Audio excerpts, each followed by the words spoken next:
NCP এখন ছাত্রলীগের সাথে আঘাত করে ছাত্রলীগের রাজনৈতিক কর্মকাণ্ড পরিচালনা করছে। খুবই আশ্চর্যের বিষয় আমরা দেখতে পেয়েছি নোয়াখালীতে মাইকে ঘোষণা দিয়ে ছাত্রলীগ মাইকে ঘোষণা দিয়ে বর্তমান যে নির্বাচিত সরকার বিএনপি সরকারের ছাত্র সংগঠন ছাত্রদলকে পিটিয়েছে। কয়েকজন এখনো হসপিটালে চিকিৎসাধীন রয়েছে। একটা নির্বাচিত সরকার আছে, নিষিদ্ধ সংগঠন কিভাবে এত সাহস পায় যে ছাত্রদলের নেতাকর্মীকে আহত করার? কিন্তু পরবর্তীতে আমরা দেখতে পেলাম কয়েক হাজার নেতাকর্মী ছাত্রলীগ একসাথে হয়েছে, পুলিশকে নামে মাত্র ক্লোজ করা হয়েছে, প্রত্যাহার করা হয়েছে। এই যে একটা জায়গাতে হাজারের অধিক মানুষ সমাবেত হচ্ছে, সেখানকার ডিএসবি, ডিজিএফআই বা আরও যে গোয়েন্দা সংস্থা রয়েছে তাদের কাজ কি? আমরা কি ধরে নিব এই সংশ্লিষ্ট প্রশাসনের যারা আছে তারা এখনো আওয়ামী লীগের পারপাস সার্ভ করছে? জীবন অবাক না করলে কে করবে? 28% মিল্ক ফ্যাটের অবাক করার সাথে ফ্রেশ মিল্ক পাউডার। জীবন অবাক করুক প্রতিদিন।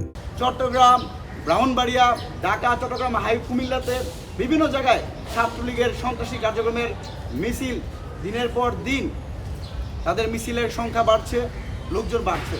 বিএনপি সরকারের 101তম দিনে এসে আমরা কোথাও মিডিয়ার কোথাও আন্তর্জাতিক অপরাধ ট্রাইব্যুনালে কোথায় কি বিচার হচ্ছে? এতগুলো যে মামলা হলো, কোন মামলা কোনো অগ্রগতি আমরা দেখতে পাচ্ছি না। সরকারিভাবে যখন এই সন্ত্রাসীদের বিরুদ্ধে ব্যবস্থা নেওয়া হচ্ছে না, তখন কিন্তু স্বাভাবিকভাবেই আওয়ামী লীগের উৎপাত, তৎপরতা, সন্ত্রাসী কার্যক্রম হওয়ার স্বাভাবিক। এনসিপির সহসাংগঠনিক সম্পাদক উজ্জাতুল ইসলাম তিনি নিষিদ্ধ সংগঠন ছাত্রলীগের শেল্টার দিচ্ছেন। ছাত্রলীগ এনসিপির সাথে কথা বলে তারা মিছিল করছে।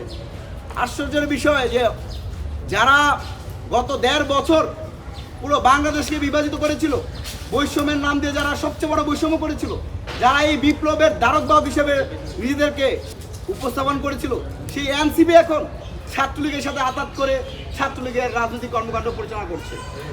আমরা এনসিপির তৎকালীন বৈষম্য বিরোধী আহ্বায়ক নাহিদ ইসলাম সহ যারা বর্তমানে এমপি আছেন তাদের প্রতি আহ্বান জানাই, আপনাদের কনসার্নে কি এনসিপির মাঠ পর্যায়ে নেতাকর্মীরা আওয়ামী লীগকে শেল্টার দিচ্ছে কিনা?